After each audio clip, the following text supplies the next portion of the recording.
well with a proposal for Golden Voice for all the Coachella stuff. Anyway, Oh, nice. we also work with sports teams, governments, corporates, anybody who has a lot of video to manage. It's like a big database for you with a browser front end. And anyway, happy to be here. Good to meet you, Sam. So Frank. My name is Sam. What was the company's called again? I'm sorry. It's called Axle AI, AXLE.ai. Got you. Thank you. Sure. I'll send you the whole list too, Jimmy. Okay, good. Okay, good. Then I have to write stuff down. Right. Let's see. Not that I'll be able to read it later anyway. Yes. And we always encourage people to put their contact information in the chat so people can stay in touch. And you're welcome to do that if you'd like to as well, Jimmy. So Frank. Hi, thank you. My name is Frank Olschlager. I'm a partner at a technology firm called 10 Mile Square Technologies. I came to that after being a serial entrepreneur in the software space for about 30 years. And I'm currently working on setting up an ESG investment fund. So hopefully we'll get that launched in the next couple of months. Nice to meet everybody. And I have to apologize up front. I had a client book a meeting at 10 o'clock this morning for me, so I'm only going to be able to be here for the first half hour. Well, thank you for joining. Greg. Hi, my name is Greg Levicolo.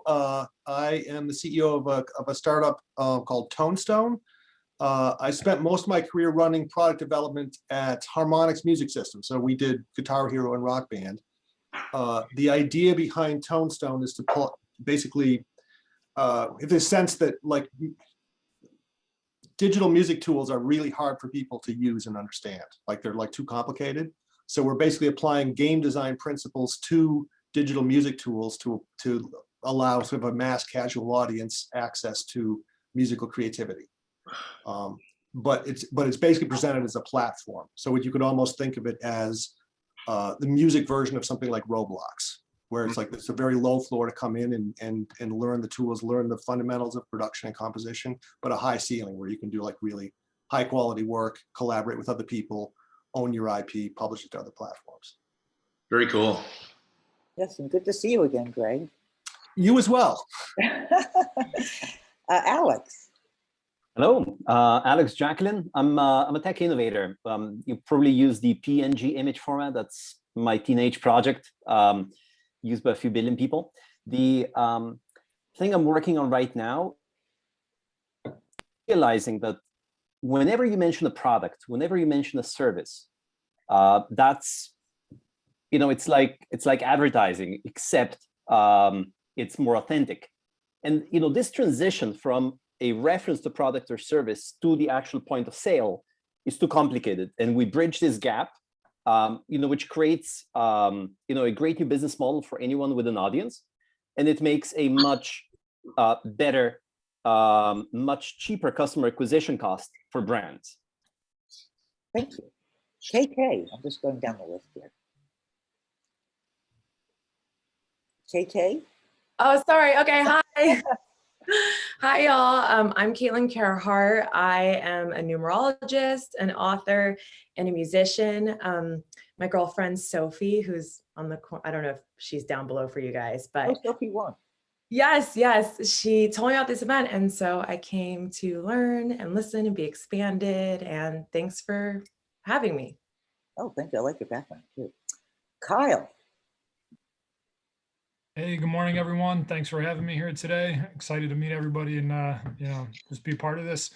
So I'm the co-founder of License Lounge. We offer our members lots of different services. So we do sync licensing, content administration.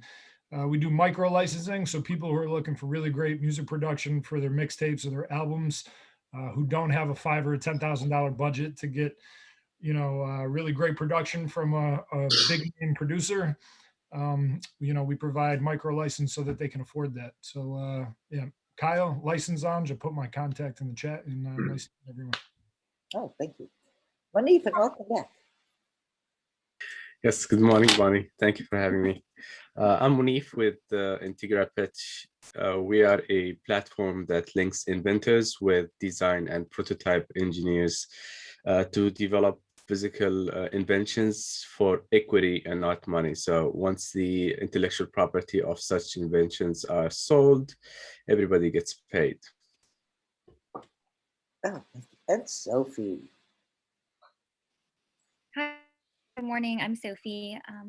My startup is Reha app. It's an astrology-based dating app for the Indian market. So 90% of Indian couples end up getting their astrology matched before they get married, yet there isn't a single app that actually does this for this market. Wow, I didn't know that. Amazing. So questions. There are always questions. Or otherwise, Jimmy can talk about NFTs, which she has been researching extensively, I know. But come on, guys, don't be. There are always questions. Nobody has a question? Bonnie, I'm not sure if I missed the beginning, but I would love just a background of, to understand James's story and kind of his path. So sorry if you already been through that and I missed that, but I would love to know more about your journey as an entrepreneur and an investor. Sure. Music and all. It sounds you have just this incredible story. So can we please start there? Yes, and he was a tech founder, so he knows that pain. Yeah, a lot of times these things look a lot better in writing than they actually are in reality. So, but yeah, so my name's Jimmy Chamberlin. I'm a co-founder and the drummer for the band The Smashing Pumpkins. I've been with the band since 1988, off and on a couple times. I left the band in 2009 for no other reason really than to spend more time with my kids. I was the only one in the band that had kids at the time, and the band wanted to keep chugging along, and I really wanted to dedicate a lot more of my bandwidth to my son and daughter. So during that time, 2009 to 2015, when I was out of the band, a lot of things were happening in Chicago in and around the tech space. Groupon had just kind of come online. I had known Andrew Mason. Funnily enough, Andrew used to be an intern at one of the studios we worked at called Electrical here in Chicago. And Andrew miraculously went from, the kid that used to screw up my coffee order every day to the CEO of Groupon in about 3 years. And I remember meeting him and not really remembering too much about him other than he used to really be pretty good at like messing up sandwich orders, and the band was always kind of yelling at him, I wanted cream and no sugar, or I wanted no onions and that type of thing. And then the next thing I know, I was talking to him about the tech space in Chicago, and they were pitching me on potentially starting a record label, Bonnie, in and around the Groupon framework and umbrella. And I declined playing for the other side. I wasn't really interested in starting a record label, but I was interested in the data part of what they were doing at Groupon and how their ability to look at consumer data allowed them to project consumer behavior. Through those relationships, I met Jason Child, who was the CFO at that time. I met a couple other key people in Chicago, Stuart Larkins, who was running Chicago Ventures, Kevin Willer, who had just retired from Google. He started the Google office with John DeCola, the sales office here in Chicago. And those guys started to encourage me to take a look at the tech space and maybe think about doing a startup. Stuart said, if you come up with a good idea, I know you're smart. I know you've run a lot of the Pumpkins global business. I know you understand margin. I think you would be a good and interesting tech startup CEO. And I was pretty resistant to the idea just because I was not ever thinking that I was going to be a 9-to-5er or I was going to have an office somewhere. So I had a bit of pushback, but I did start to look at the space a little more, a little deeper. And lo and behold, one morning I was driving Lucas to school, and I got a call from Stuart to come and look at a company called LiveOne. And he said, I think you'll find it interesting. I'd like your take on it. I think you might be a potential investor. It'd be a good way to dip your toe in the water. So I went, I dropped Lucas off from school, and then I proceeded to make my way down to what was then 1871. It just started here in Chicago, and I managed to spill a cup of coffee on my shirt. So I had to go to this meeting, my first ever tech meeting, with a big coffee stain on my shirt. So I got there early. I went into the bathroom. This is like a total entrepreneur story, right? So I went in the bathroom, washed my shirt in the sink, dried it in the hand dryer, and then ran to the meeting and saw a technology called crowd surfing that really kind of blew my mind, because these guys had really wrapped their head around the idea of crowds and validation of content that really, before that, hadn't really existed online. Twitch hadn't come online yet, so it's very early. So this would have been like 2013. I fell in love with the technology. I thought it really solved a lot of problems for digital content consumption. I saw a lot of opportunity, not only in the chat space, but also in the associative advertising space, in the data scraping on the back end. And back then, I mean, data was readily available. You could simply scrape somebody's Facebook post and get a plethora of information about them, and you could use that anonymous data to woo advertisers to come online to your product. There was also e-commerce capabilities. So I got a couple guys together. We threw some money at the company. Kind of jumped in with both feet. And just to make a long story short, about 6 months later, we were looking for a CEO, and the head of the board called me up and asked me if I'd be interested in leading the company as CEO. And I was like, what? And they said, well, you're the most OCD person that we know. You really understand the product. You've been here every day. And that's just kind of my nature. I mean, I think to be a successful artist, you kind of have to be OCD. You've got to be kind of the guy that's kind of always there and always working on stuff. So it really kind of fit into my skill set in a weird way. And I remember my wife, I remember 6 months earlier when I had left the band, and my wife was starting to get that look on her face, like, you've been here for four or 5 weeks. Like, are you going to find something else to do? Or are you just going to hang around and kind of tell me how I'm not doing laundry right, or or help do the dishes, or when is this going to end, right? So I said, and she said, well, what do you think you're going to do if you're not going to play music? That's what you've done your whole life. I said, well, I really think this tech space is interesting. And she's like, well, you don't know anything about tech. And I said, yeah, but I think I got an understanding of this other side of things, the compositional side of technology. What it takes to kind of create a hit song, and a lot of those things interface with technology and blah, blah, blah. And 6 months later, she was just shaking her head when I came to her and said, they want me to be CEO of this company, which is kind of how things work in my life a little bit. It's just kind of seems very haphazard in the present time, but then when you kind of look back, it all makes sense. And I'm sure your lives are like that as well.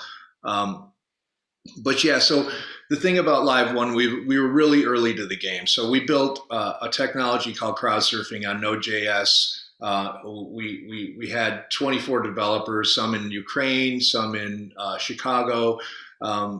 The problem we needed to solve was really having a low latency, high frequency back end that could handle thousands, if not tens of thousands of chat messages, because at the end of at the middle of our journey, we were working with things like World Cup Soccer, NBC Sports, CBS Sports, Red Bull Sports, places where a lot of people were showing up and a lot of people were creating profiles. Fast forward to about 2015, when things started to move to mobile, we really found ourselves with this kind of robust boat anchor of HTML solution, and we really didn't have the funding to make the move to mobile. I, as CEO, made the decision to not go out and raise more money to keep one business going while we built another business, and we just subsequently shelved the company. So it was a kind of a 3.5-year journey from inception, conception to financial raise to successful business model where we had revenue, big customers to then flame out. So I've done the whole journey. But with that, I still love the space, even though we shuttered LiveOne. So I started a consultancy called Blue Jay Strategies in and around the connections that I had made, and I still have that to this day, which keeps me kind of active in the space. It keeps me looking at new companies. It allows me an inside view at things that I may want to take a look at from an investment standpoint. It allows me to be an advisor. It allows me to use my Rolodex and get paid for it. And still kind of maintain a good bird's eye view of the space. So 2015, got back in the Pumpkins. I've been back since then. The band has kind of reinvented itself. The band business is doing very well. Live business is good. We released a very successful record last year. I just finished recording 33 new songs for an upcoming release. So very busy in that world. So it's really, for me, it's really about just balancing, right? Bandwidth, how much bandwidth am I dedicating to the band versus how much bandwidth can I dedicate to Blue Jay or as an investor, those types of things. So that's really it. Now I'm in a band. I do a little bit of investing. I do some consulting. I'm raising my kids. My daughter's going to college next year, which is crazy. My wife and I have been happily married for 19 years. My son's 15. He just started high school. Things are good. I got 5 cats, 2 dogs. It's kind of crazy around here. I'm always working on music. I've got a studio in my house. I love doing stuff like this. I love hearing from people like you all just about what's going on out there. I'm infinitely curious about everything. I'm really excited about decentralization and the crypto space and DeFi and the things that are going on in that world. NFT. I feel like there's a real potential to empower people in a way that really wasn't available a few years ago, which is very exciting for me, especially when you look at like music distribution, how things are distributed, where the gatekeepers are in regards to that stuff, and really mechanisms like NFTs that kind of put the power back in the creator's hands, which is very exciting for me. So that's my long-winded explanation. And I know I missed a lot. So if anybody has any questions or wants me to fill in any gaps, I'm happy to. But I just wanted to keep it relatively short. Sorry. Oh, go ahead, Frank. Quick question for you. Interesting you brought up NFTs. We've seen kind of how they've been used a little bit. I think of them a little bit like toys right now, but I've been trying to think about how is blockchain and NFTs in particular going to change things like rights management and royalties, collection and distribution? Because I think there's something there, but I haven't figured it out yet. Well, I think really, in order to fully utilize it, you've really got to start your business over, right? And you've got to create an architecture that's really predicated on that kind of deal flow.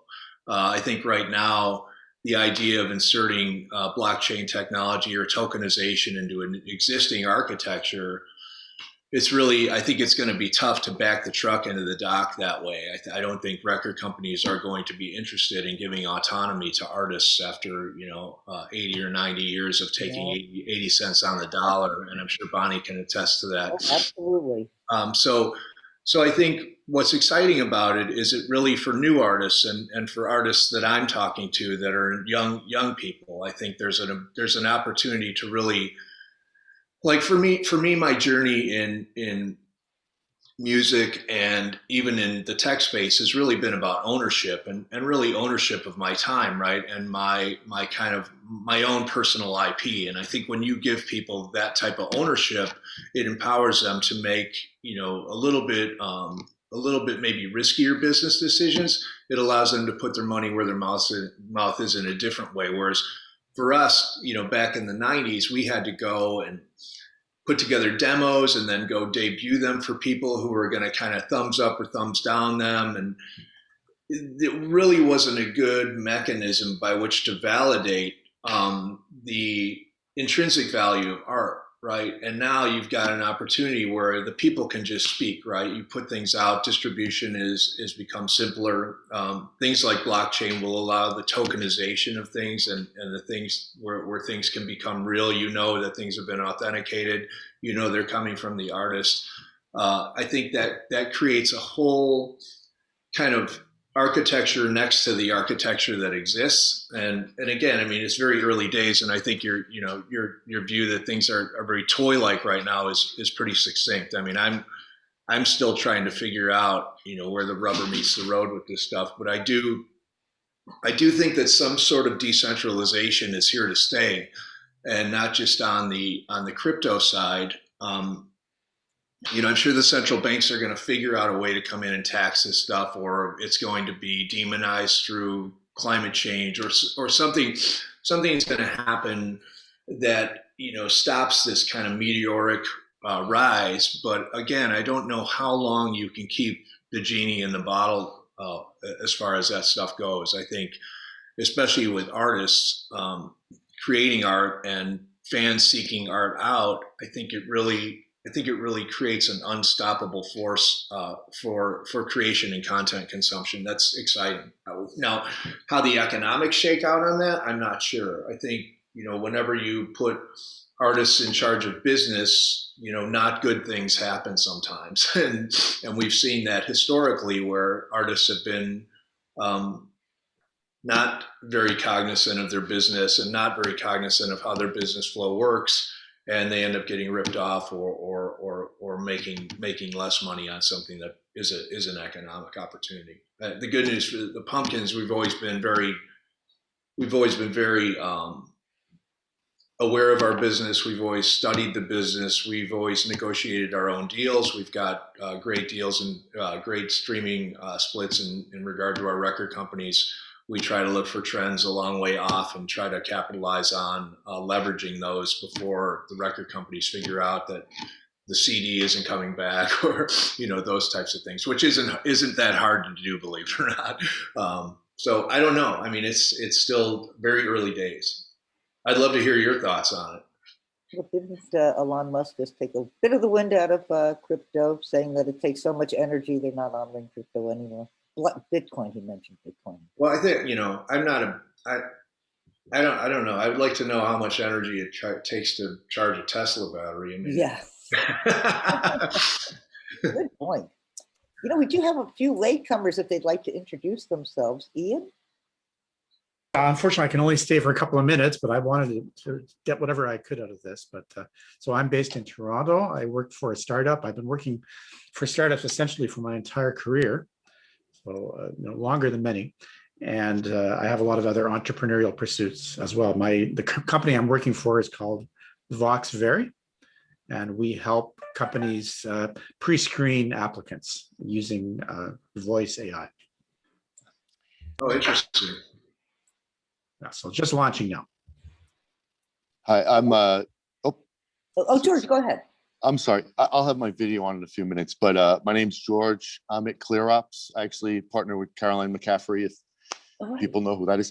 But we're a privacy and security company, really looking at kind of vendor due diligence processes on whole numbers of angles, from security questionnaires to OS and open source intelligence-based reports on service providers and so on and so forth. Apologize for being late, though. Thank you. So we have Thomas. Good morning, everyone. Pleasure to meet everyone, and sorry for the few minutes late. My name is Tomas. I'm the co-founder at Stereotech. We are a marketplace and collaboration tool where anyone can assemble creative teams, especially in media, design, and entertainment. I'm a musician as well. I'm a bass player by trade. I'm from Colombia, South America, but now we're based in New York, and my team is remote as well. So yeah, super excited to be here as well. Thank you. And Tommy. Hey, can you guys hear me okay? Yes. Yes. Okay. I'm Tommy Jenkins, Now James. we Thanks, can hear Bonnie. you. Oh, not really. Now we can again. Sorry. Yeah, I had the opportunity, if I'm in the tech space, I've worked in a number of roles, operational, finance, startup programming. I'm interested in natural language processing, data science right now. I did have the opportunity some years ago to work with some artists in California, some Grammy winning artists, and it's really fascinated me ever since, artist monetization. And I know this is a huge topic, so I don't expect the world, but it's really from somebody who's clearly a business-minded person. I would love to hear your perspective on where we're going with that. Oh, well, then we have I'm sorry, what was it? With what? I didn't hear the the subject of the sentence. So monetization as an artist. Oh, you keep going in and out, Tommy. I know, I'm sorry, I didn't expect to speak. I've got to run soon. Artist monetization, I'll write in. Okay. Yeah, I got you. Okay.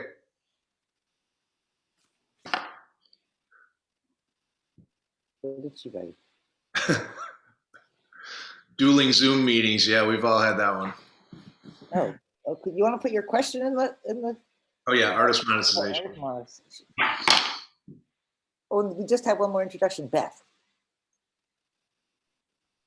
Hey, good afternoon, everyone. I actually used to work with you, Jimmy. I know you. I marketed a record for you when I worked at Vice. I'm a manager, consultant, marketing executive, A&R person that just cares about the artists and want to hear, what Jimmy has to say about all of the business. I mean, my whole time of working with artists, it really is me just talking to them about business, because it is hard for them to be as savvy as someone like Jimmy. So I really wanted to hear this. I want to be, the best at consulting with artists that's possible. So I just had to hear this. I'm very fascinated by all that's been achieved. So I appreciate, being invited. Sure. Good to see your name, Beth. In a while. I know it has. I mean, I can't say how many years, because we don't want to. But anyway, it's this. I really think it's important for people to stay on top of these things, and I encouraged a lot of people to come to this, and I was invited by and told about it by Caitlin, who's on this call. And so I'm just really happy to hear all about this, and I'm definitely subscribing so I can make sure to stay up on all these things. So thanks, Bonnie. Sure. So artist monetization, which many consider an oxymoron, but go ahead, Jimmy. Well, I mean, over the years, it's kind of seesawed, right? I mean, when the band started in 1988, it was really, the live show was a business card for selling records. I mean, and that obviously shifted in the late 90s and early 2000s, where, Napster put a bit of a dent on the commercial sales of CDs. The revenue from that dropped precipitously, at least for a time. And it became all about the live show. The record became a business card for the live show. And now, obviously, with streaming, it's starting to flip a little bit back. For bands like us, we managed to see streaming coming from a long way off, and we're not convinced at any point that the CD was ever going to make a comeback. So, we used what leverage we had at the time to go in and renegotiate our streaming deal for something that the record companies at the time thought was worthless, right? So we went in and renegotiated a large royalty percentage for streaming before streaming came online. It was a bet we all agreed was worth making. We promised a couple box sets for in exchange for it, which wasn't a big deal. We were going to release them anyway. And now that bet is playing out much in our favor, because streaming for a band like the Pumpkins that has, you know, a great songwriter like Billy and big hit songs, and, you know, people listen to those songs a lot, streaming's become, you know, almost as much revenue as we were making in the 90s on CDs. So, you know, it's really about artist monetization is really, it's really about knowing your business and knowing your customer. I mean, that's really what it comes down to. And, you know, the thing about being in a successful band, you know, there's things that go along with having a successful run, and that's really being congruent with your audience, having cultural connectivity. You know, those types of things that seem very intrinsic are critical to either even creating music that's succinct with your audience. And I think, you know, a lot of bands understand that, but they don't understand that being succinct with your business is also critical, and understanding kind of where these trends are going. Digital obviously has afforded us a whole another deck of potential monetization opportunities as far as IP, as far as songs in advertising, as far as NFTs like we're talking about now. The idea that bands can autonomously release music now.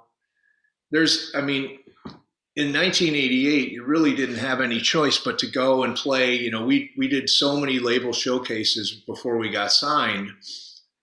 And that's really the way you did it. Nobody could afford to go and make a record on their own. Although we did record our first album, Gish, with money that we had saved, but we saved that money over 3 years' time and then went with our $30,000 and made that record, which was kind of unheard of at the time. But we felt like you know, we operated the band early on very much like a startup where everybody kind of was on their own to feed themselves. And then the money that the band made went into a kitty, you know, that was going to be spent on marketing materials, which at that time were recording albums.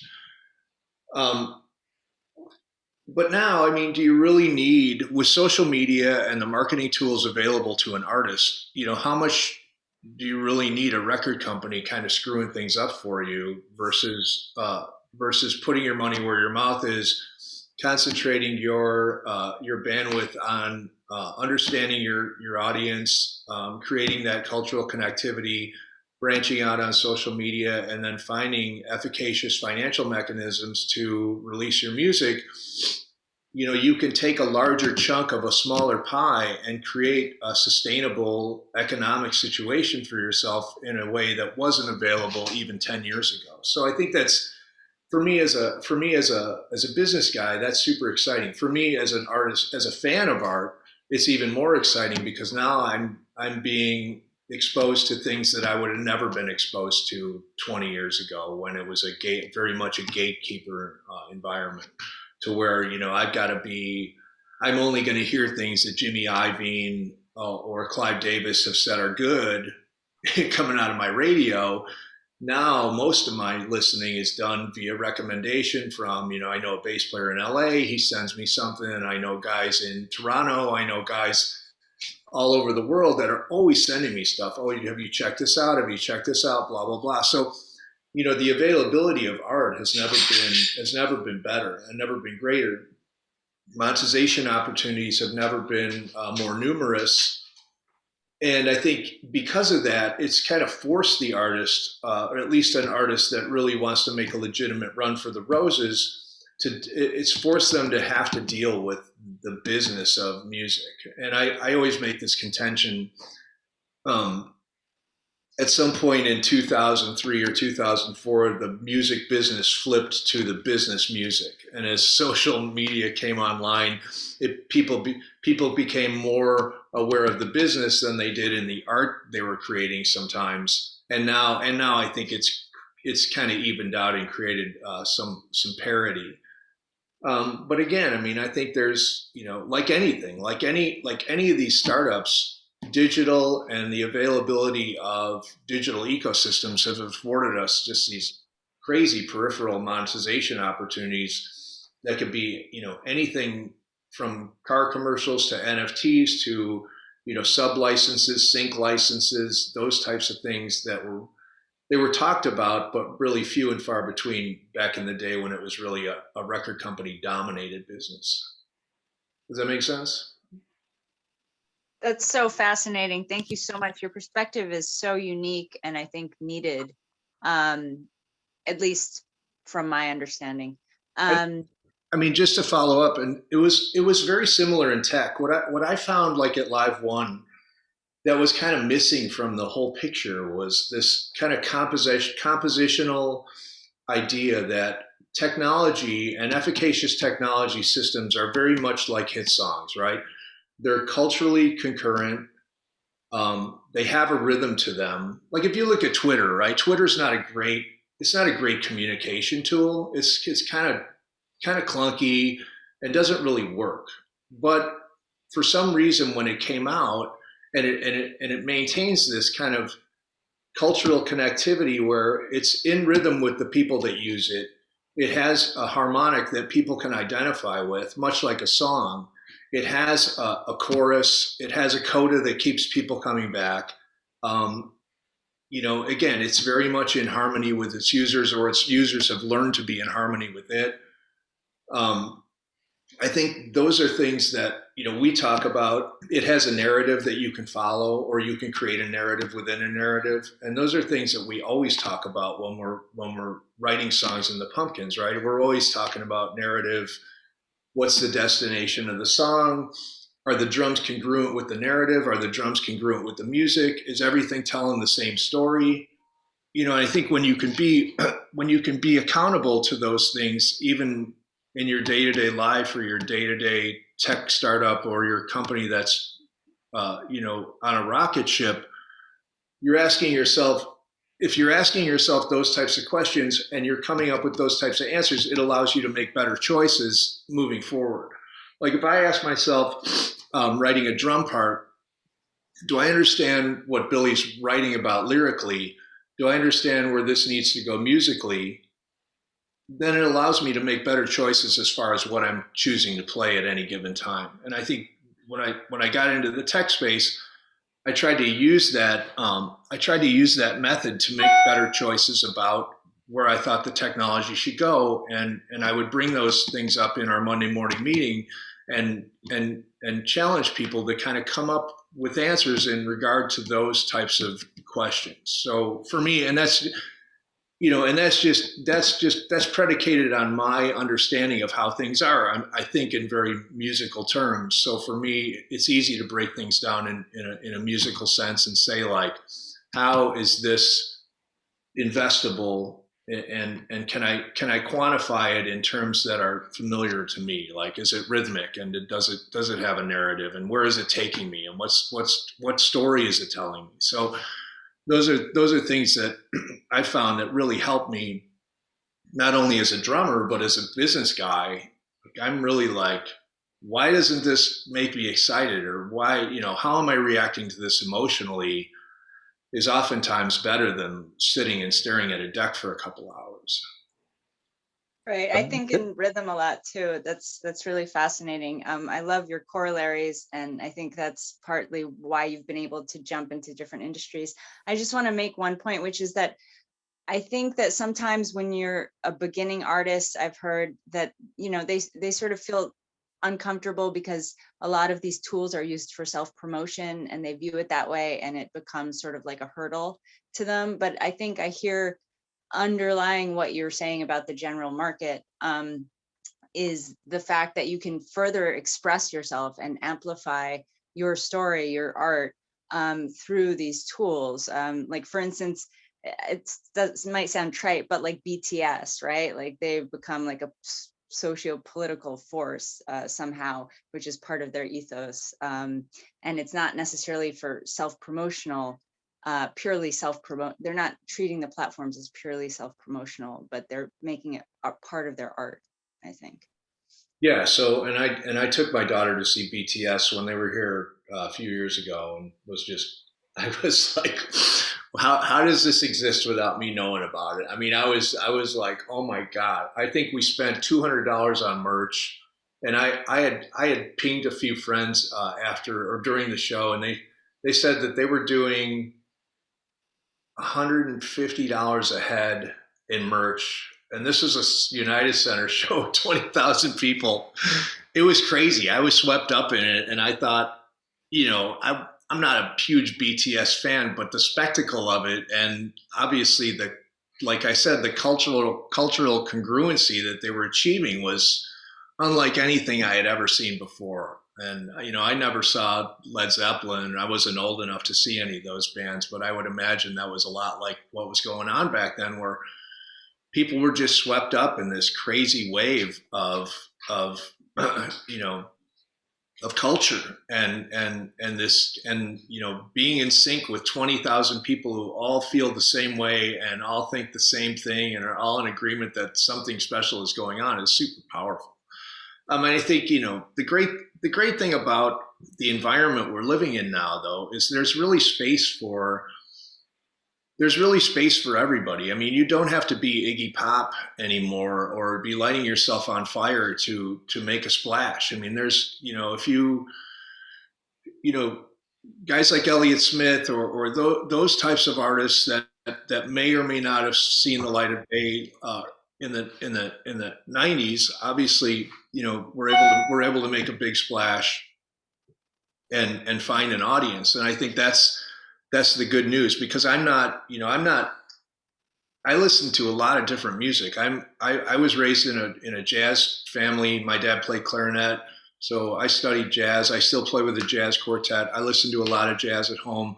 I listen to a ton of pop because my daughter is big into, everything from One Republic to like Vocaloid, right? Like those types of things, and everything in between. So again, I mean, there's the idea of like genre and niche, and those things are being blown apart by the playlist. And I think it's great news for artists that don't fit into boxes, like Billie Eilish, right? I mean, you can't really pigeonhole somebody like her. She kind of invents her own genre and kind of brings it to the table and kind of creates this world in and of her and around her. Same with like a Lady Gaga, right? Which is like incredible artist, been able to kind of, facilitate and manufacture her own world and market it in and around her own kind of her own brand. And I don't think those things were those types of things were always invented via label, but before they always had to have the blessing of somebody with a checkbook before. Where now you don't need a checkbook to be those types of people. You can just kind of go and do it. Yeah, but it's also much like the way Smashing Pumpkins worked in terms of just inventing its own narrative apart from everything. So yeah, thank you. Yeah. So one thing that strikes me about this metaphor of rhythm is how things changed when of like an agreement or a contract that basically runs with the beat of maybe meeting a lawyer once a week, and the new rhythm of computer code that runs at the speed of light, and they're out of sync now.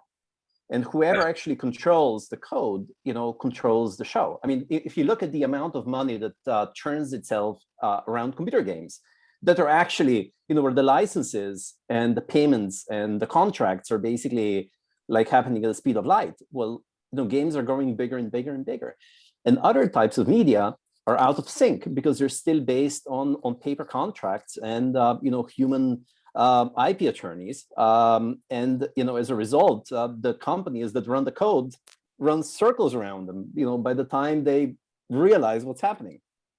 Yes, no, I think that's a great point. I mean, I think you're really seeing, the shortcomings of analog transactions, right? You're seeing this digital world is just lapping anybody who's operating with any analog. They're just getting lapped by these. I look at video games are a great example, right? So 4 years ago, or even 3 years ago, if I wanted to play Halo, I'd have to go to Target and buy like a DVD and then go put it in my PS4 or whatever I got, and then you'd play the game. And nobody's waiting for those games anymore. If you want a game right now, you go on your Xbox and you download it and you wait till it downloads and then you play it and you get on with a bunch of guys. My son plays, he plays Call of Duty and a couple other games, Destiny, much to the chagrin of my wife, of course, but he's a 15-year-old boy. He's got his guys on the game. He loves it. He's playing with guys from, guys with Albania, I mean, all over the world. He's got this crew of guys that they play together. It's absolutely amazing. You can't have that in an analog world. Those are the types of things that only digital affords us. And, you know, the Pumpkins, we've always been an analog band. We grew up in an analog world where we recorded our biggest records, Siamese Dream and Melancholy, to tape, where the drum performances that you hear on those records are seamless drum performances because you had to get it right, because the editing capabilities back then were so poor and so clunky that the only thing that would work would be getting a fully congruent performance, right? So it was really, the intensity of those sessions was crazy. And now now for the first time on the last record, and Billy's got a big studio. I've got a big studio. We've got some of the nicest analog gear that money can buy. We've got Lee Scratch Perry's Helios board that a lot of the Bob Marley stuff was recorded on. We've got an EMI console. I mean, we've got the best of the best analog equipment. And now for the first time, we're A/Bing analog recording with digital, and we're picking the digital because it's come so far that the transients are so much better on the digital and they sound so much more modern that you're listening to analog. And even though maybe to you, the 55, 56-year-old Jimmy, the analog sounds smooth and nice, and that's what I like to hear, you know that it's not in lockstep with what people are listening to, right? So and this goes back to being culturally concurrent, in order to be concurrent with your audience, you've got to pick what's current. And if you don't, then you're just anachronizing yourself and relegating yourself to a past that maybe you're infatuated with, but not many other people are. And again, that awareness of your audience is critical, and also the sophistication level of your audience as well, right? Like I love this thing. I do this thing called the Great Courses, which is an Audible course where you can listen to university professors do 30-minute lectures on different topics. And I just went through one on philosophy because my daughter's in IB philosophy, so I wanted to be able to talk to her. But I did this one called Music as a Mirror of History, and it talked about high points in music being afforded because of the sophistication of the audience that was consuming them, right? Like popular music will only ever be as sophisticated as the people that are consuming it, which you can trace any cultural high point or any high point in music with some type of equal cultural renaissance, right? So knowing that, and knowing that technology is the same, an awareness of the cultural sophistication intellectually of your audience will allow you to make better choices as far as what type of technology you're creating, right? In the 90s, when we were creating melancholy and 7 to 9 minute songs, we knew that our audience was reading Dostoevsky and Kafka, right? We had an audience that would meet us at this kind of intellectual high point, and we were able to use that as a mechanism to create more kind of terrestrial, sophisticated music. Now, when you've got, the New York Times written at a third grade level and literacy rates in America below 50%, what kind of music are you going to be able to create that's appealing to the masses when you know that the intellectual level has sunk down to a different level? Just not saying that you're going to dumb yourself down or create dumb technology or music, but an awareness of those things will allow you to make choices with a full set of variables and a full set of at least some wisdom as far as what the destination could be. I have a question, actually. So, with the trends that you're describing, obviously, it is clear that people are reading less and are less book smart, if you will. But at the same time, technology is just getting infinitely more powerful over time. And you have a unique kind of front row seat to this because you were a tech CEO for some years there. I'm just wondering, like, how you look at today's tech scene and what your feeling is, because you know, I've been out doing tech stuff for a while, and things seem really different today, particularly because of the sheer number of startups and the ability for the startup ecosystem to fill every conceivable niche like 4 times over. I mean, have you seen that compared to when you were doing LiveOne? Yeah, I mean, I see the delta between the people that are smart enough to create the tech and the people that are smart enough to use the tech. I think that delta is closing, but I think for a while there, you know, technology, the only people that really understood it were too young to actually use it. So, I mean, I think that delta is starting to close, and obviously people are becoming more and more tech savvy just by, I mean, you know, it's like if you're in France for 2 months, you're going to start speaking French, right? You've got to use the washroom, you've got to pay your bill. I mean, those types of things. It's kind of the same with technology. But I do think, you know, to your point, the books are smarter than the people at this point. And I think the technology is really, you know, outsmarting people in a way that maybe is not economically advantageous. I mean, I think there's things out there that are so complex that, you know, I have to decide whether do I want to understand it? B, do I have the time to dig in and understand it, and see, like, what does it all mean, right? And I think those are interesting questions when you look at technology in a world that's moving at the speed of light. To everybody's point, I mean, how much, as everything gets more and more compressed, how much time can you really dedicate to learning all of it? And how holistic can you be in your understanding of all these mechanisms? At some point, you know, you're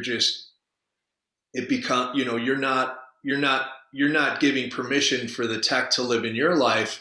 The tech is giving you permission to kind of live in its life, right? And that's sometimes how I feel. You know, even in my studio, right? It's like I've got a Pro Tools system downstairs. I've got, you know, all these gadgets, new microphones, blah, blah, blah.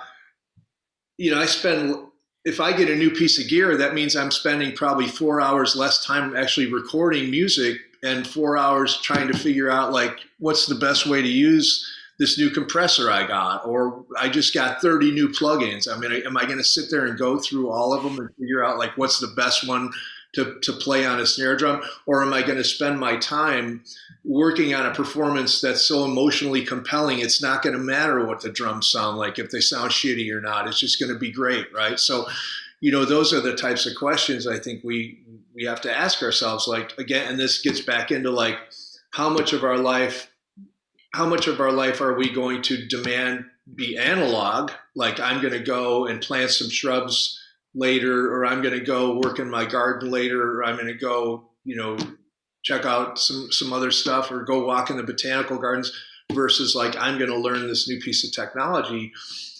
I think we're still wrestling with that balancing act. And I watch my kids, right? My daughter has no problem staying on computer all day long and feeling fulfilled, right? She's got her friends over here she's talking to all day long. She's writing, composing stuff. She may take a break to play a game or some D&D or something. And, you know, my son thankfully is a bit of an athlete. He's a gymnast, so he spends a lot of time at the gym. But when he's home, he's playing games and hanging with his friends. And he doesn't.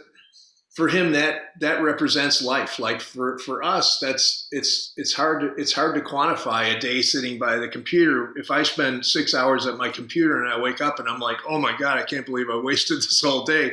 But you really didn't waste the day. You've just been engaging in a digital ecosystem that, you know, you didn't participate in for the first half of your life. So I think, you know, the good news is as kids get old enough to have their own money, technology wins. Actually, I just thought of one other thing. Any regrets? I mean, given that you did the LiveOne thing, what would LiveOne look like today if you had kept it going? I mean, because COVID, talk about the perfect opportunity for that platform. Well, my two co-founders, John and Tim, started another company called StreamLayer.io, which is really taken a lot of the attributes and wisdom and stuff that we found out at LiveOne and moved it to a fully mobile solution. And there was actually a big article in Forbes yesterday about the company that we're all excited about. But the one thing, to your point about, this stuff kind of coming online and making things more complicated, what's really like, the advertising was always kind of the holy grail, right? Like I knew as a young tech CEO, not young, but as a burgeoning tech CEO, I knew that if I said like, this was a consumer product that allowed people to chat in and around content, it's a social media thing, like I wasn't going to raise any money, right? But as soon as I walked in and said, it's an ad tech, right? It's ad tech, then everybody wanted to give me money, right? So I figured that out pretty quickly that, just about everything we're talking about, and I've made this argument countless times, that everything we're talking about is ad tech when you break it down, right? It doesn't matter what you're talking about, it's still ad tech. So anyway, StreamLayer is a mobile kind of offshoot of crowd surfing. But the biggest thing we're excited about is really gambling, right? I mean, sports betting. I mean, you're talking about people staying home, people watching sports on television, people watching sports on their phone. Now the ability to bet, and DraftKings is an investor in the company, so that's good news. But there's this whole other ecosystem evolving around sports that may be bigger than sports itself. Thanks. I just want to Totally. quick. I mean, I've been in tech for a long time, and we're in the same age group, Jimmy. And I think it's kind of funny because you go back with the contrast between analog and digital, and yeah, there's amplification, but also going back to Sam's point, I think there's also a large degree of abstraction going on. So we're of the same age group where if you lived in a metropolitan area, you went to bands, you ended up having some of them sleep on your couch. There were zines, Yes. That's what's kind of missing today, where, the bootstrapping always took place. I mean, it was always there. It just wasn't amplified to the degree it was, but it was also less abstract, I would say. And I also think it's true with tech, going back to that earlier point, because I've been in tech a long time where, you put a computer on the network and you had to go to the RJ21X block and punch it down with the two wires. I mean, now I find today where, the young kids don't know that there's actually a server book behind this cloud. It's just someone else's server. Yeah. So, I mean, but is it more than amplification? I mean, what are the benefits for artists, but also for startups in some ways beyond the amplification? Because I feel like, a kid coming into tech today knows their 15 JavaScript functions and libraries, but doesn't have any idea of actually, the memory below, the memory allocation going on below. In the same way, I watched my daughter, who has decent taste in music at 10, with Billie Eilish. And I was impressed because I was like, this is good pop. This isn't bad pop, right? But she'll never have that feeling of that interaction, that getting drunk at 17 or 16 in a bar with the band and the zines, and the people in the band and so on. I think that's kind of what I find disturbing, is the abstraction that's been going on. Friends in Albania you're gaming with, but you're not going to hang out with them. Well, I would take issue with that a little bit, as somebody who was also in bands and has like deep nostalgia for zines and sleeping on people's couches and so forth, which I did in the late 80s, early 90s. But like the platform we're building is really, directly targeted at, teens and college age kids. And it's just different. Like there's a lot of creative energy and it's just through different channels. It's like they're making creative alliances with people in other countries and spinning up pop singles and handing them off to, be produced by somebody else. There's this whole kind of DNA floating around out there that's kind of hard to capture, but there's a lot of creative energy. It just plays by different rules than we're used to. Yeah, I think you're right. I mean, I think if the Pumpkins were to start today, we would be using every tool at our disposal to make great music.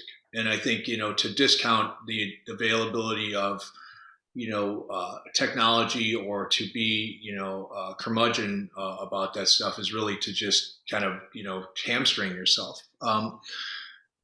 but to your point, I mean, I think foundationally, we live in a different world where the foundation of things becomes less important than the kind of present moment interaction. I think, to your point about abstraction, like I'm a drum teacher, right? I do a lot of master classes. I just did Percussive Arts Society. I teach not only students for clinics and stuff, but I'll do master classes for educators. And one of the things we talk about is how I learned to play the drums was my dad played clarinet. So the first time I heard Gene Krupa, I was like, that's cool. And then I'm the youngest of 6 kids. So I heard Keith Moon, and I heard Billy Cobham, and I heard Elvin Jones, and I heard Tony Williams, and I heard all these great drummers. And I decided that's what I wanted to be, because they did something to me emotionally that I wanted to learn how to articulate the emotion that I was experiencing when I heard Elvin Jones play with McCoy Tyner. There was no, when I wanted to learn like what McCoy Tyner or what Elvin was doing on Love Supreme, there was no availability for me to go watch that. I had to figure it out or put my thumb on the record and slow it down. And it was a very auditory experience, which created a foundational understanding of what I was trying to do.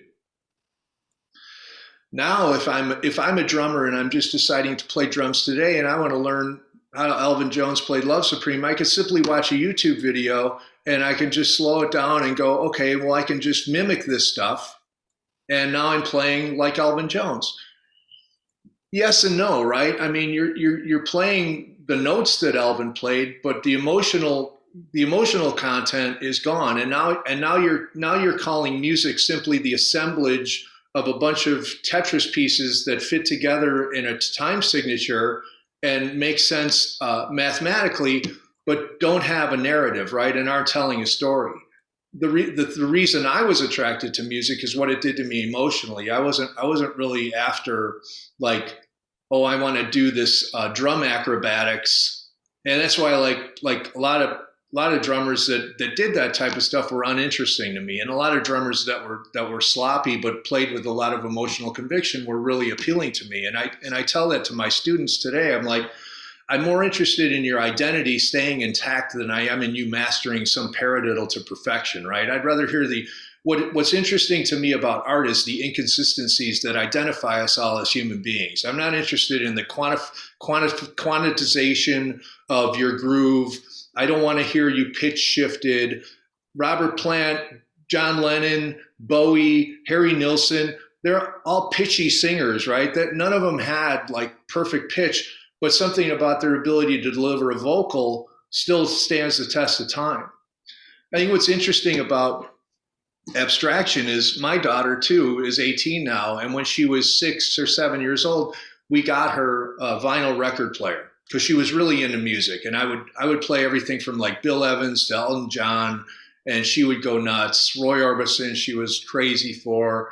So, and we would take her downstairs to pull out records, and she couldn't read yet, so she would just pull them out based on the cover, right? So she would take 5 records up to her room, and she would be listening to anything from like Curtis Mayfield to like Return to Forever or Earth, Wind and Fire, Carole King, Joan Baez, Ricky Lee Jones, who knows, whatever she pulled out. But to this day, she still has that record player. And when she drops the needle on a vinyl, she sits on her bed and she stares at the album cover for 20 minutes. And she has that 20-minute analog exchange. When she puts her earbuds in, it becomes the soundtrack for everything else she's doing. When she plays the vinyl, it becomes a singular experience. When she plays her One Republic or whatever she's listening to on her iPad, it becomes the soundtrack for cleaning her fish tank, for returning emails, and all this other stuff that's going on. So there isn't, and she had no opinion about digital versus analog. I mean, she didn't know the difference between listening to a record. It was just, that was how her behavior manifested. So I always thought that was super interesting that, her reaction to the analog was very humanistic, and her reaction to the digital was very multitasking, digitally oriented. And I've always found that fascinating. And I actually talked to actually talked to Bob Weir about it one time at a conference I was doing in San Francisco, and he explained to me that in the only a way that Bob Weir could explain it, that the analog sine wave is a complete wave, right? It's a complete wave. When you hear it, it's a complete wave from start to finish. When you compress a file, it actually chops that sine wave up, and your brain is forced to do this kind of reassembly, which is why listening to tons of poor MP3s all day can be very taxing, because it's actually, your brain is actually forced to kind of recreate this music for you.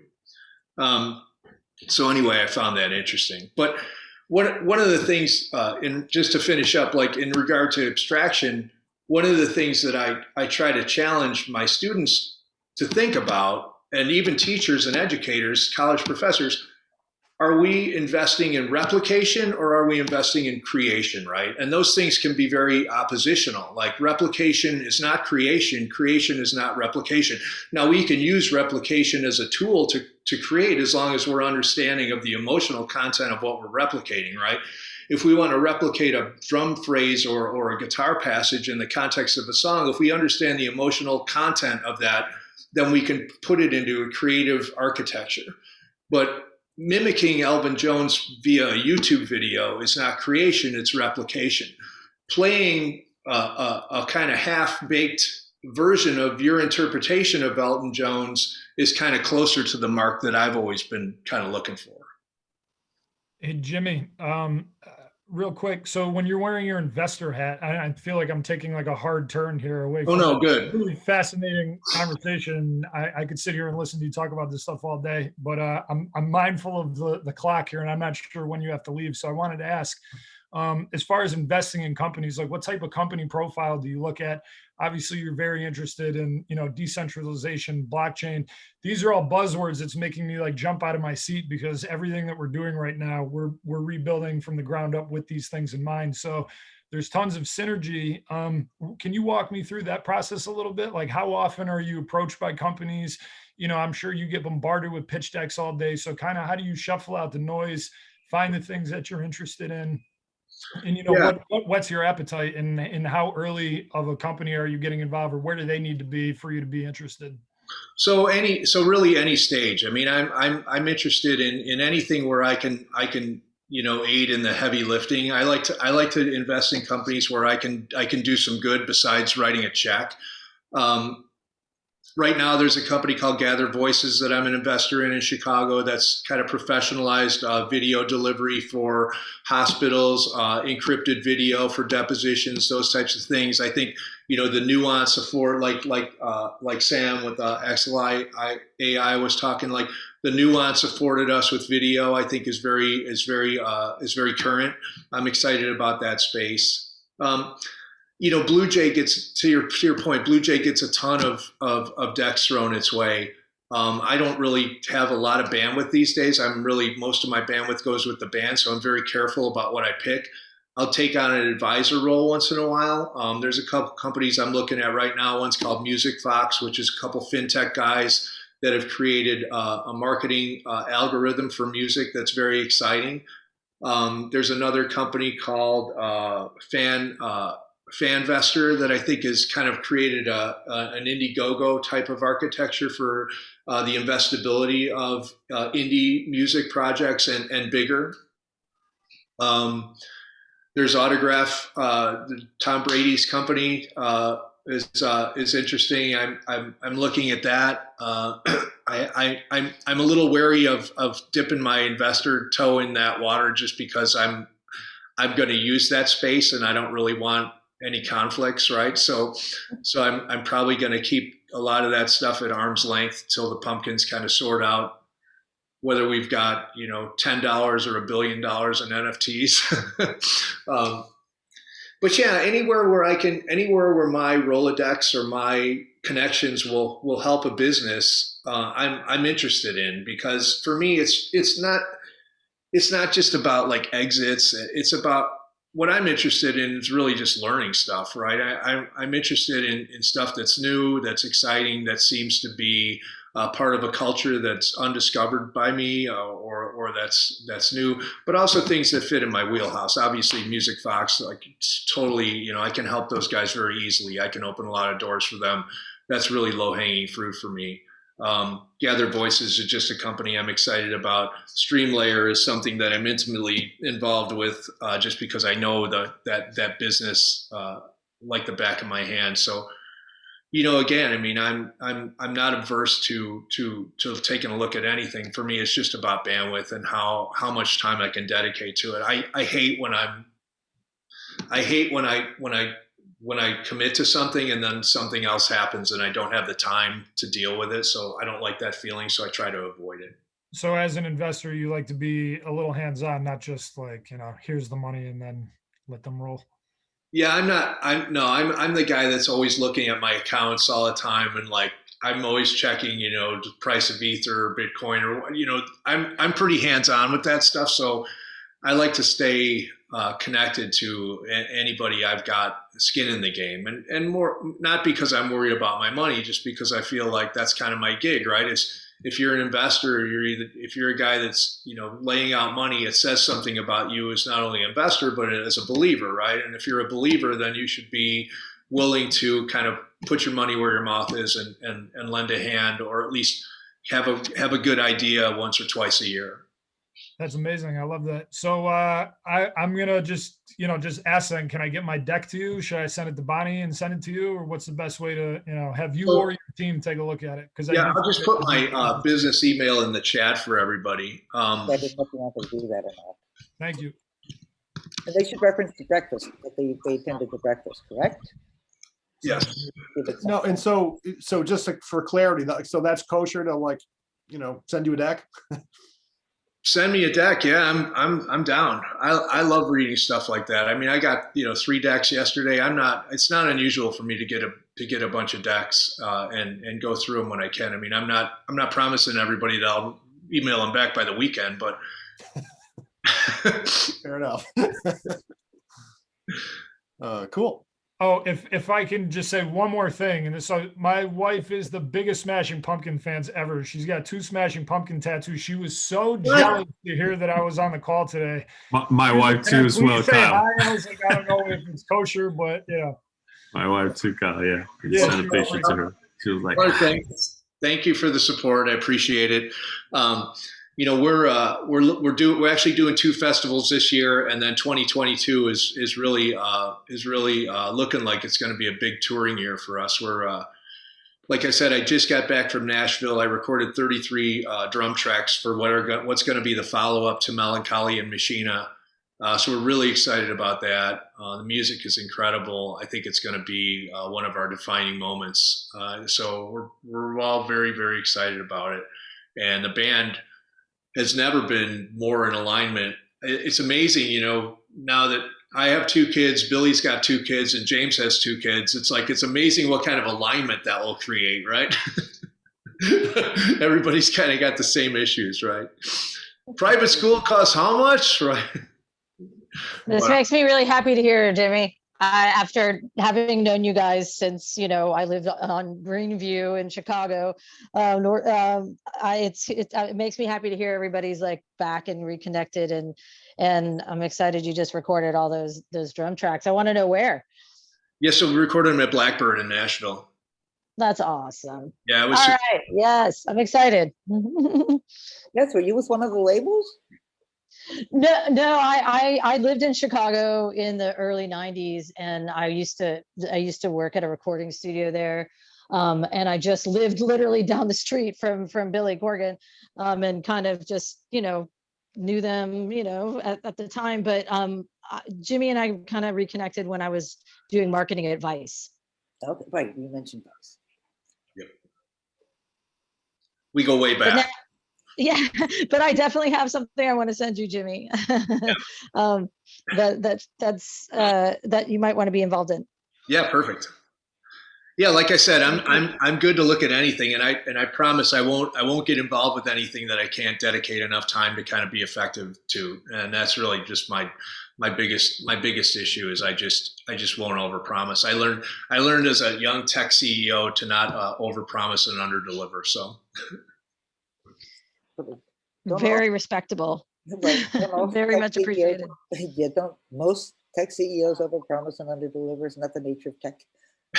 Right, founders? The delivery part can be quite difficult. yeah, right. Say that's the promising is easy. It's the delivery that's challenging. Yes, sir.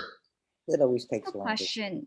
So sure, this is referring to your experience as a tech CEO, but one of the biggest challenges I feel like for any tech CEO is really sourcing, keeping, and managing tech talent. I mean, obviously the baseline and foundation of your product tech talent. So what kind of advice would you give for an early tech founder, which is myself, about, finding the right tech partners, sourcing, keeping tech talent?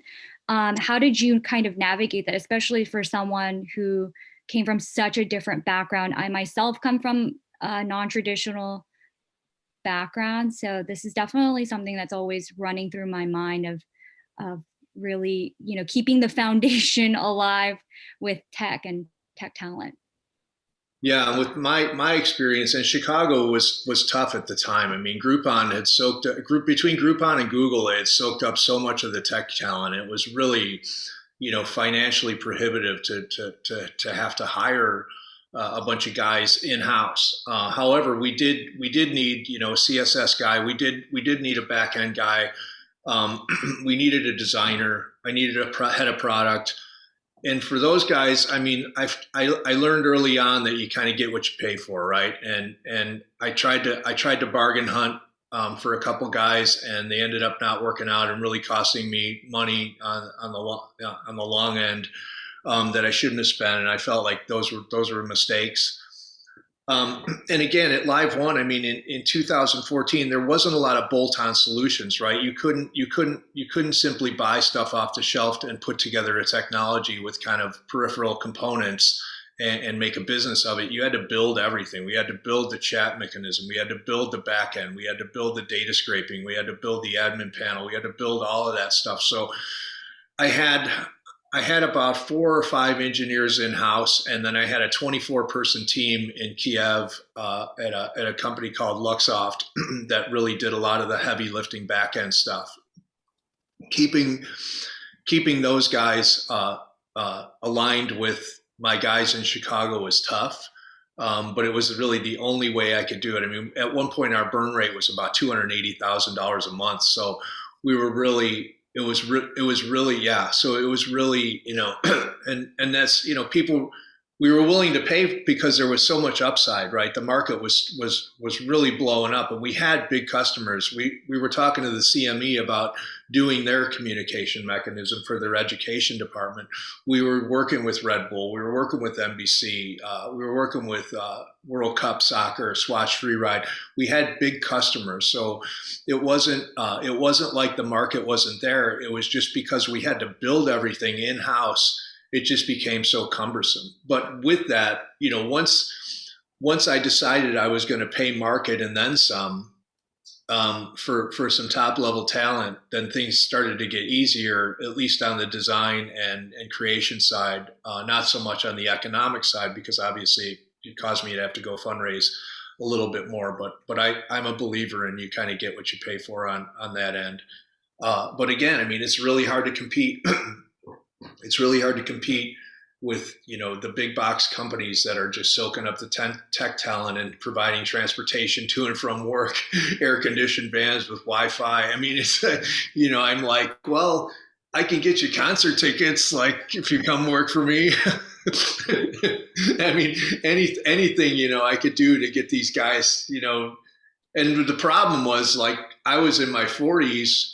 So my engineers were all in their 20s. They didn't know who the hell the Smashing Pumpkins were. So I couldn't use my cachet to entice any techies to come and work for me. But yeah, I mean, I think that's always going to be tough. I mean, I think it's always going to be tough. I think one of the things that I know now is that I always look for the availability of bolt-on solutions and really to kind of fill gaps until you can build. And so you can build at a slower pace while still maintaining the business that you're working on, and maybe you're outsourcing components of that business or pieces of technology and paying a license, but it allows you to move at a slower pace than having to just throw a bunch of dry powder at a tech team and spend. I mean, I spent so many mornings looking at Jira and Trello charts and arguing about what's going to the top of my Trello chart with my product guy. And, I mean, that's what CEOs do, right? I mean, you're always trying to outguess the consumer and the customer and make sure that you're not building things that are going to be boat anchors later. Yeah, even talking about it just makes me like, oh my God. Yeah, you're wearing me out here. Thank you. That's what I'm doing after this. Oh my God, is it Monday again? Oh no, another Trello chart. That's my life. So I really appreciate your back and take on this. Thank you. I know that's probably not what you wanted to hear about. It has gotten a little easier with all the suppliers now. Like all that stuff you were building from scratch. Obviously today it's like almost connect the dots. Then there's another level of complexity, which is, okay, how do you really build some value on top of all this stuff? But at least you don't have those crazy burn rates just trying to get to like, product 1.0. That is Yeah, true. right? That is true. Mm-hmm.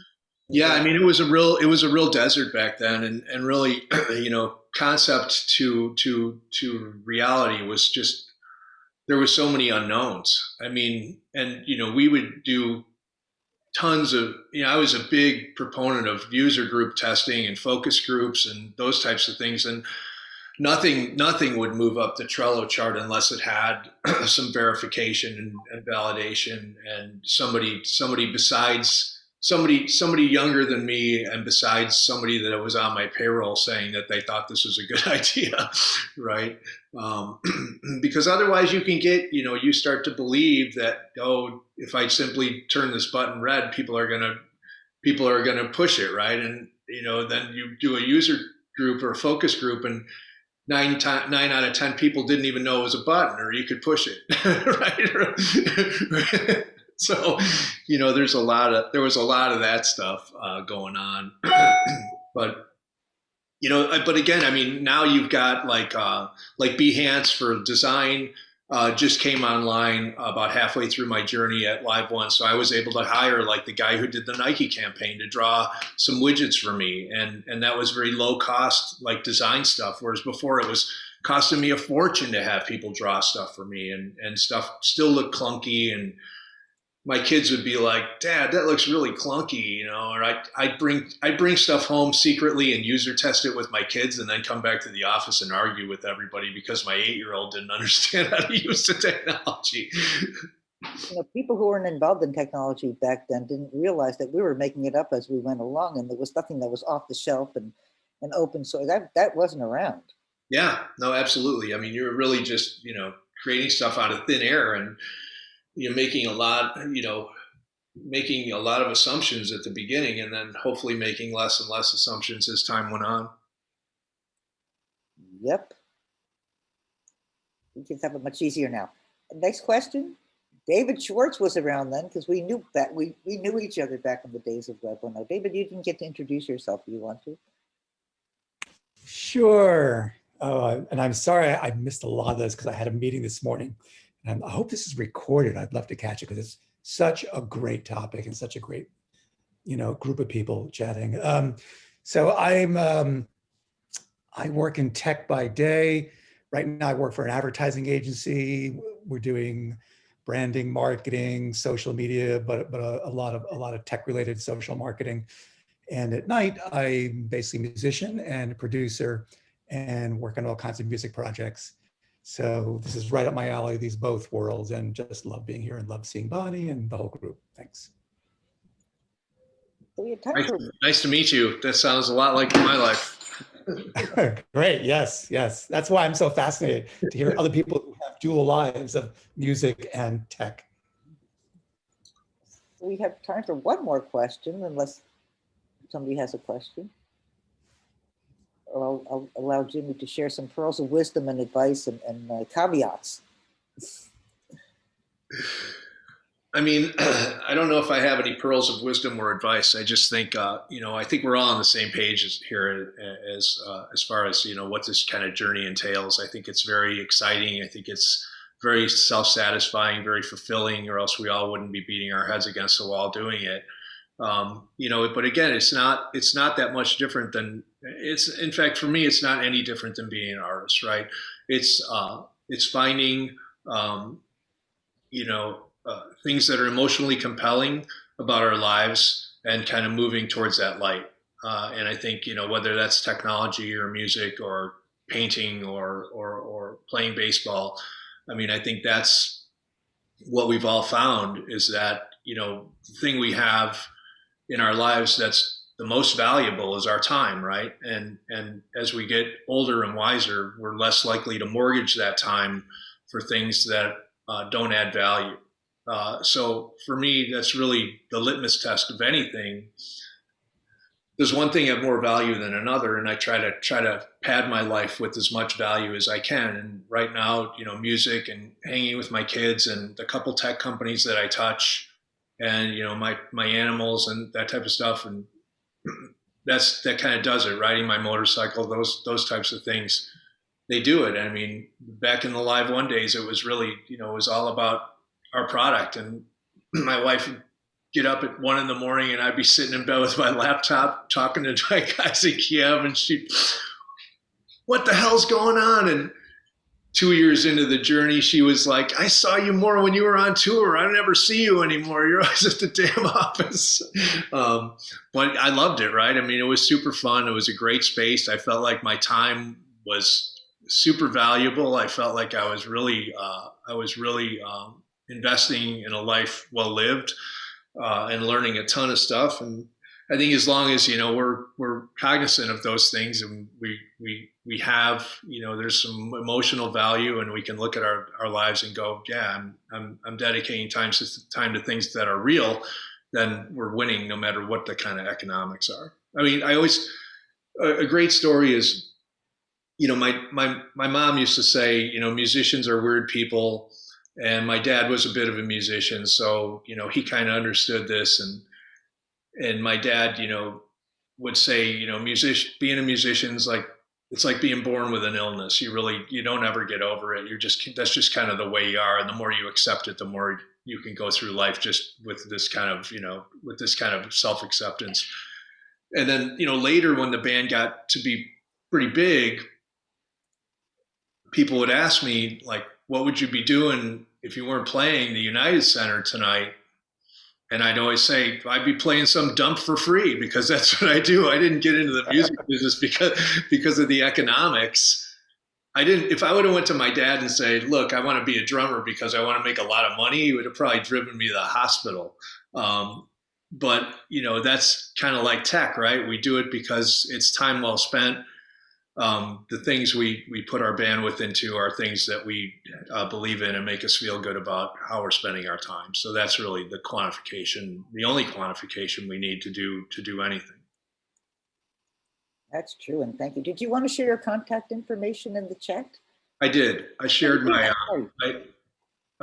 it's jc@bluejstrategies.com if anybody wants to email me. And I can share it with you all too. Thank you so much. Unless anybody has one last comment. It's 11. I don't know what Jimmy's time is like. I'm sure you're busy. We know you're busy. Bonnie, thank you for organizing. Jimmy, thanks for being on. It was really great. Appreciate it. Super fun. Yeah, awesome. Thank you very much, guys. Enjoyable. Really, really fascinating. Really cool. Thank you. Great to meet everybody. And please reach out if I can be helpful in any way. Okay, thank you. We didn't get into NFTs. We might have to do a follow-on in several months from now. Yes, Bonnie, NFTs, we got to do that. Yeah, and when did you say the new album's dropping?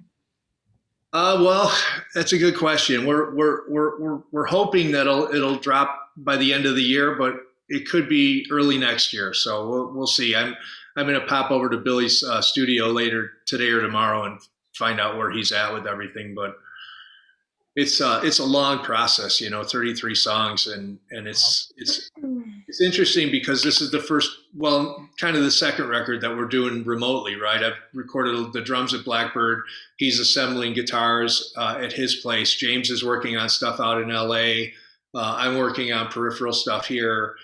So we're not, before we get in a studio, we practice for 3 months and then we just hit record and make the record.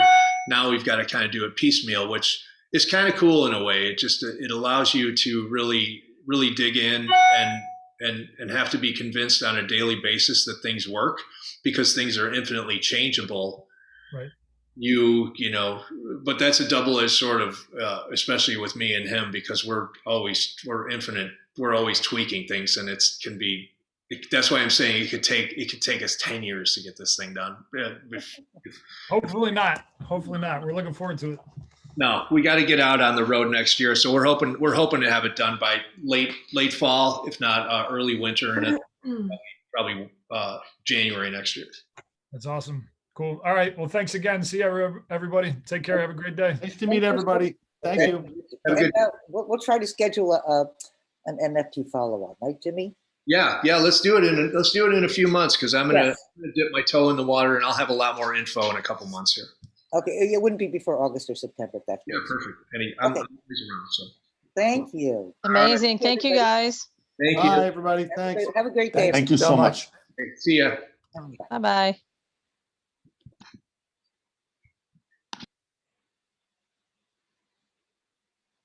We're still recording, Mac.